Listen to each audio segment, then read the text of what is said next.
surroundings. The owners of the suite and a builder pleaded guilty to health and safety offences.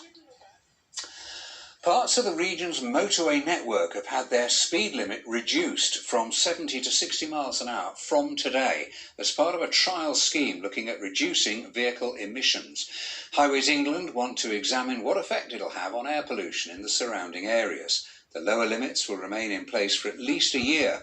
Here's our transport correspondent, Peter Plisner. Slow speeds and less pollution, well, that's the hope. It's not the first time the M6 through the West Midlands has been used for a high-profile trial. This stretch of motorway is one of two locations across the West Midlands where nitrogen dioxide levels are above legal limits. Highways England says it has a legal duty to bring the levels down as quickly as possible. It expects that reducing speed will lead to a reduction in emissions. The way the method works is by slowing vehicles down to a speed where they're most pollution efficient, which is at around 60 miles per hour. And at that speed, you get less pollution out of the tailpipe, which means that people living next to those bits of road live with less pollution on a daily basis. Despite having to slow down, drivers we spoke to today appeared to welcome the scheme. There's too much pollution anyway, and if reducing the speed limit will lower that, then yes, that's brilliant. At the moment, we're having such an issue with carbon emissions and everything until people are moving over to electric vehicles. I think it's a good idea. I don't know if it'll make that much difference to pollution going slower. Still, it's the sheer volume of traffic, I think, that's causing the problems with pollution.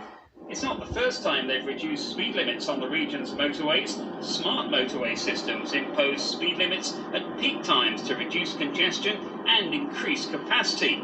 These new speed limits are different. They'll operate 24 hours a day, 7 days a week.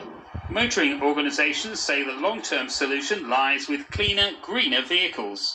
The government is already consulting on bringing forward the ban on the sale of new diesel and petrol vehicles from 2040 to 2035 or indeed earlier.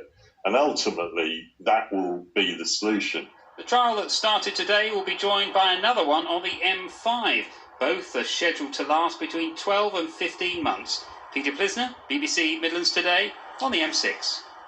In football, Aston Villa extended their winning start to the season to 4 successive matches in all competitions after a convincing 3-0 win at Fulham. That's a maximum 6 points from their opening 2 Premier League fixtures to lift them to 4th in the table. Colin Rubottom reports. Aston Villa travelled to Craven Cottage knowing their opponents were short on confidence, having lost both of their opening Premier League fixtures, conceding 7 goals in the process. It wasn't long before Jack Grealish put the visitors ahead with his first goal of the season, after some good work from John McGinn. Villa took advantage of Fulham's defensive frailties to double their lead just over 10 minutes later. Conor Hourihane grabbing his first league goal since Boxing Day.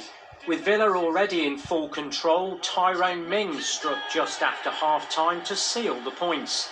Fulham later had a goal ruled out by VAR and Villa saw the game out comfortably.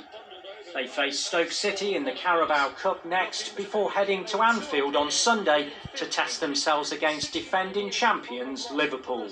Colin Rubottom, BBC Midlands Today. One rugby result to bring you tonight. In the Premiership, Wasps staged a late comeback to beat Harlequins by 32-23. And that's almost all from the late team. Rebecca's coming up next with the weather. From all of us here, very good night to you.